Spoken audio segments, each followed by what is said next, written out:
ఖమ్మం మెదక్ భువనగిరి టికెట్లకు పోటాపోటీ అట. ఏది ఇందులో? కాంగ్రెస్ పార్టీలో Khammam ticket, Medak ticket, Bhuvanagiri ticket. Lok Sabha అభ్యర్థుల తుది జాబితా పైన నేడు కాంగ్రెస్ ఎన్నికల కమిటీ నిర్ణయం. సోనియా గాంధీతో రేవంత్ రెడ్డి సుదీర్ఘ భేటీ. వివిధ అంశాలపై చర్చించిన సీఎం నేడు సిడబ్ల్యూసి, సిఈసి సమావేశాల్లో పాల్గొనే అవకాశం అట.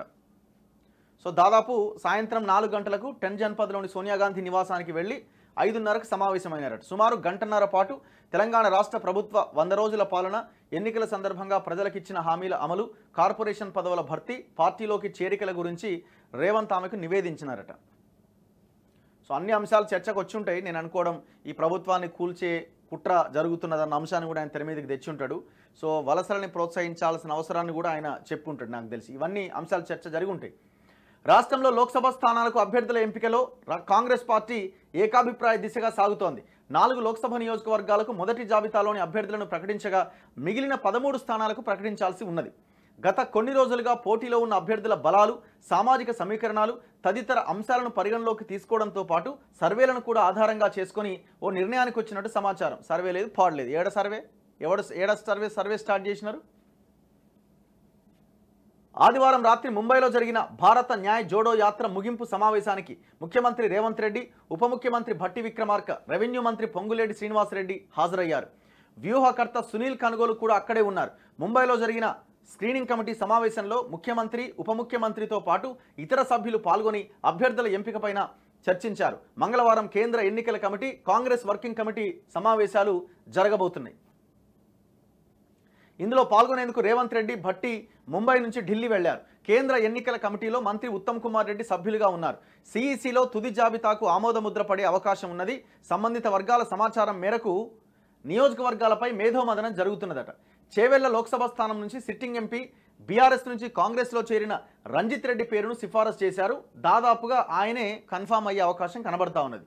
వికారాబాద్ జెడ్పీ చైర్మన్గా ఉంటూ బీఆర్ఎస్కు రాజీనామా చేసి కాంగ్రెస్లో చేరిన పట్నం సునీతారెడ్డిని, పట్నం మహేందర్ రెడ్డి భార్యని మొదట చేవెళ్ల నుంచి పోటీకి దింపాలి అనుకున్నా తాజాగా జరిగిన మార్పుల్లో ఈమెను మల్కాజిగిరికి ఖరారు చేసినట్టు చెబుతున్నారట. అసలు ఈమెకు మల్కాజిగిరికి ఏమైనా సంబంధం ఉందా? సికింద్రాబాద్ లోక్సభ నుంచి కాంగ్రెస్లో చేరిన బీఆర్ఎస్ ఎమ్మెల్యే దానం నాగేందర్ వైపు మొగ్గు చూపినట్టుగా సమాచారం. మరి బొంతు రామ్మోహన్ రెడ్డిబాయ్ ఆయన పార్టీలోకి తీసుకొచ్చినారు. ఆయనను పక్కన పెట్టి ఇప్పుడు దానం నాగేందర్కి టికెట్ ఇస్తున్నారట. దానం నాగేందర్ గెలుస్తాడా సికింద్రాబాద్లో? గమ్మత్తున్న టికెట్లు. పెద్దపల్లి నుంచి ఎమ్మెల్యే వివేక్ కుమారుడు వంశీకృష్ణ బరిలో దిగబోతున్నారు. ఆదిలాబాద్కు వెడ్మా బొజ్జు, డాక్టర్ సుమలత, నిజామాబాద్కు ఎమ్మెల్సీ జీవన్ రెడ్డి, కరీంనగర్కు ప్రవీణ్ రెడ్డి, రాజేందర్ రావు, నాగర్ కర్నూలుకు మల్లు రవి, సంపత్ కుమార్ పేర్లు పరిశీలనలో ఉన్నాయి. హైదరాబాద్ లోక్సభకు కూడా ఒకే ఒక్క పేరును ప్రతిపాదించినట్టుగా తెలుస్తోంది. మహబూబ్ నగర్కు వంశీచంద్ రెడ్డి, నల్గొండకు రఘువీర్ రెడ్డి, జహీరాబాద్కు సురేష్ షెట్కార్, మహబాద్కు బలరాం నాయక్ల పేర్లను తొలి జాబితాలోనే ప్రకటించారు. ఇక ఖమ్మం నియోజకవర్గం విషయానికి వస్తే బట్టి భార్య నందిని, పొంగులేటి శ్రీనివాసరెడ్డి సోదరుడు పొంగులేటి ప్రసాద్ రెడ్డి పేర్లు పరిశీలనలో ఉన్నాయి. ప్రసాద్ రెడ్డి వైపే మొగ్గు కనిపిస్తున్నా బట్టి కూడా గట్టిగా పట్టుబడుతుండడంతో దీనిపైన సిఈసిలో చర్చించి అధిష్టానం నిర్ణయం తీసుకోబోతున్నట్టుగా తెలిసింది. అయితే వీరిద్దరితో పాటు ఖమ్మం, మహబాద్ లోక్సభ స్థానాలపైన ప్రభావం చూపే అవకాశం ఉన్న మాజీ ఎంపీ ఆర్ సురేందర్ రెడ్డి కుమారుడు రఘుమారెడ్డి పేరు కూడా తెరపైకి వచ్చిందట. అయితే తుది పోటీ ప్రసాద్ రెడ్డి, నందిని మధ్య ఉంటుందని పార్టీ వర్గాలు అభిప్రాయపడుతున్నాయి. అయితే ఫ్యామిలీ కదా, ఫ్యామిలీ ఫుల్ ప్యాక్గా ఉండాలా. ఈడ రాజగోపాల్ రెడ్డి కూడా నా భార్యకు కావాలంటుండు, లేకపోతే నా అన్న కొడుకు ఇవ్వాలని కోమటిరెడ్డి వెంకటరెడ్డి అడుగుతున్నాడు. ఇట్లా ఏ ఫ్యామిలీ ఆ ఫ్యామిలీ. బట్టి విక్రమార్క నా భార్యకు కావాలంటుండు, పొంగులేటి నా తమ్మునికి కావాలంటుండు. ఇట్లా చాలామంది ఉన్నారు. నేనేమంటున్నా అంటే సింపుల్గా ఒక పని చేయండి. లేకపోతే ఇప్పుడు చాలా గట్టిగా పట్టుబట్టే వాళ్ళు ఎవరైతే ఉన్నారో, ఈ మా ఫ్యామిలీలో మాకు టికెట్ రావాలని మీరు ఏదైనా నీళ్ళైన బాయిలు దూకి చచ్చిపోండి. ఇప్పుడు మీరు ఒకవేళ ఆత్మహత్య చేసుకున్నారనుకోండి, పార్టీ కూడా గమనించి అరే సింపతి వచ్చే, సానుభూతి వచ్చే పక్షంలో వాళ్ళకి టికెట్ ఇస్తుంది. మీరు ముందుగానే సూచించండి పేర్లు, వీలునామా రాసి వెళ్ళిపోండి. నేను పోగానే నా చివరి కోరిక ఏంటంటే మా వాళ్ళు ఎవరో మీరు పలానా ఎవరైతే అనుకుంటారో వాళ్ళ పేర్లు కింద రాయండి. వాళ్ళకి ఎంపీ టికెటో లేకపోతే ఎమ్మెల్యే టికెటో ఇంకోటి ఇవ్వాలని, ఎమ్మెల్సీ ఇవ్వాలని వస్తుంది. అట్లా ఓడికి వాడు నియోజకవర్గాన్ని రాసేసుకుంటున్నారు. ఏందో మరి ఓట్లేసే జనాలు ఏమైపోవాలా? ఇక భువనగిరి లోక్సభ స్థానానికి కూడా పోటీ ఎక్కువగానే ఉన్నది. మొదటి నుంచి ఇక్కడ చామల కిరణ్ కుమార్ రెడ్డి పోటీలో ఉండగా తన భార్య లక్ష్మికి ఈ స్థానంలో పోటీ చేసే అవకాశం ఇవ్వాలని కోమటిరెడ్డి రాజగోపాల్ రెడ్డి కోరుతున్నారు. ఇంకెవరైనా ఉన్నారా ఆయన? ఇంకెవరైనా ఉంటే చెప్పరాదు. ఇంకా చిన్న చితక మన ఫ్యామిలీ నుంచి లేకపోతే గుత్తా సుఖేందర్ రెడ్డి కొడుకు గుత్తా అమిత్ రెడ్డి కూడా రంగంలోకి వచ్చినా తొలి నుంచి పార్టీలో ఉన్న వారి మధ్య పోటీ ఉండడంతో వెనక్కి తగ్గినట్టుగా తెలుస్తున్నదట. తాజాగా కంచర్ల చంద్రశేఖర్ రెడ్డి ఈ స్థానం కోసం గట్టిగా ప్రయత్నిస్తున్నట్టు సమాచారం. ఇప్పుడు మీరు కోమటిరెడ్డి రాజగోపాల్ రెడ్డి భార్యకి ఇచ్చిన, గుత్తా అమిత్ రెడ్డికి ఇచ్చిన, ఇంకెవరున్నారు చామల కిరణ్ కుమార్ రెడ్డికి ఇచ్చిన, కంచర్ల చంద్రశేఖర్ రెడ్డికి ఇచ్చిన మీరాడ బూర నర్సేగౌడ్ని గెలిపించినట్టే. మీరు చేతులారా మీ భువనగిరి స్థానాన్ని కాంగ్రెస్ పార్టీ కోల్పోయినట్టే. నాగార్జున సాగర్ నియోజకవర్గానికి చెందిన ఈయన సినీ నటుడు అల్లు అర్జున్ మామ. ఈయన ఇటీవలే కాంగ్రెస్లో చేరిండట. అంటే మీకు క్యాండిడేట్ లేడా అండి భువనగిరిలో? అంటే ఒక బీసీకి ఇవ్వాలన్న ఒక ఆలోచన ఎందుకు వస్తలేదు? ఒక బీసీకి ఇవ్వాలన్న ఒక ఆలోచన ఎందుకు వస్తలేదు? రాదు. మనకెందుకు వస్తుంది? ఒకవేళ ఎవరు లేరనుకో, వీళ్ళకి ఎవరికి టికెట్ వస్తుంది అనుకో, రాహుల్ గాంధీ వచ్చి పోటీ చేయాలి, నేనే డిమాండ్ చేస్తున్నా, మళ్ళీ కథలు. ఎమ్మెల్యే ఎలక్షన్లు అప్పుడేమో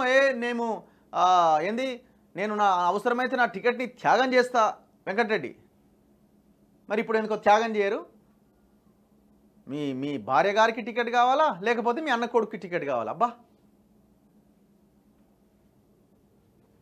మీరు చూడండి, పొరపాటున కనుక కాంగ్రెస్లో ఎవరన్నా ఒకరు ఆ హైకమాండ్ ఏమన్నా ఆలోచించి ఒక బీసీకి ఇచ్చింది అనుకోండి, అక్కడ నిట్ట నిలువుగా అందరూ నిలబడి ఓడగొడతారు. అందరు కలుస్తారు, ఆల్ పార్టీ లీడర్లు కలిసి ఓడగొడతారు. ఇంత దుర్మార్గం ఉంటుంది.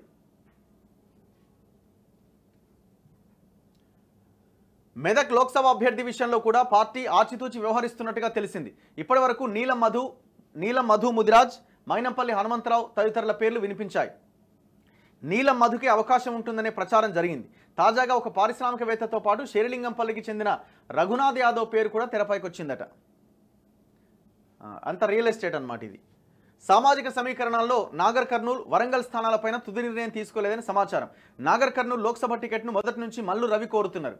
ఇప్పుడు ఇక్కడ మల్లు రవి ఇచ్చిననుకో, మల్లు రవి ఇక్కడ బట్టి విక్రమార్క భార్యకి ఇస్తే బట్టి విక్రమార్క భార్య, ఈ మల్లు రవి బట్టి విక్రమార్క అన్నదమ్ములు, మళ్ళీ ఆయన భార్యకి టికెట్. చూడండి ఎట్లుంటుందో. మరి ఇన్ని ఇస్తారా? ఇచ్చినా కూడా ఆశ్చర్యపోవాల్సిన అక్కర్లేదు మనం. నాగర్ కర్నూల్ లోక్సభ టికెట్ను మొదటి నుంచి మల్లు రవి కోరుతున్నారు. రాష్ట్రంలో కాంగ్రెస్ ప్రభుత్వం ఏర్పడ్డాక ఢిల్లీలో ప్రభుత్వ ప్రత్యేక ప్రతినిధిగా నియమితులైన ఈయన లోక్సభ ఎన్నికల్లో పోటీ చేసేందుకు తన పదవికి రాజీనామా లేఖను ఇచ్చినట్టు ప్రకటించారు. అసెంబ్లీ ఎన్నికల్లో ఆలంపూర్ నుంచి ఓడిపోయిన సంపత్ కుమార్ కూడా ఈ సీటు కోసం పట్టుబడుతున్నారు. ఇక వరంగల్ లోక్సభకు దొమ్మాట సాంబయ్య, పసునూరి దయాకర్ల పేర్లు వెలుగులోకి వస్తున్నాయట. అయితే ఎస్సీ సామాజిక వర్గంలో ఒకరికి నాగర్ కర్నూలు ఇస్తే మరో వర్గానికి వరంగల్ కేటాయించబోతున్నట్టుగా తెలిసింది. ఇందులో ఏకాభిప్రాయానికి వచ్చిన స్థానాలపైన చర్చించి బుధ గురువారాల్లో ప్రకటించే అవకాశం ఉందని పార్టీ నాయకులు చెప్పారు. ఇక్కడ ఏమవుతున్నది, మాలమాదిగా ఈక్వేషన్ వచ్చినప్పుడు మాల సామాజిక వర్గానికి ఒకవేళ నాగర్ కర్నూలు ఇస్తే మాల అంటే మళ్ళీ ఎవరు మల్లు రవి వస్తారు, సంపత్ కుమార్ మాదిగా సామాజిక వర్గానికి వస్తారు ఆయన. సో అప్పుడు అక్కడ ఇస్తే మళ్ళీ ఇక్కడ ఇవ్వాల్సి వస్తుంది. మళ్ళీ పెద్దపల్లిలో వివేక్ కొడుకు వంశీకృష్ణ అంటున్నారు, అది మాల సామాజిక వర్గం అవుతుంది. మరి ఇంతమందికి ఎట్లా, మరి మొత్తం మీదేనా అని ఇంకో వైపున మాదిగలు పెద్ద ఎత్తున ర్యాలీలు తీస్తూ ఉన్నారు. మరి ఈక్వేషన్ ఎట్లా వర్కౌట్ చేస్తారన్నది చూడాలి. ఏదేమైనా ఈ టికెట్ల అంశం అన్నది పెద్ద చర్చకు దారితీస్తూ ఉన్నది. చూద్దాం ఎట్లా ఉంటుందో. ఇంకా 13 స్థానాల అభ్యర్థులని ప్రకటించాల్సి ఉన్నది.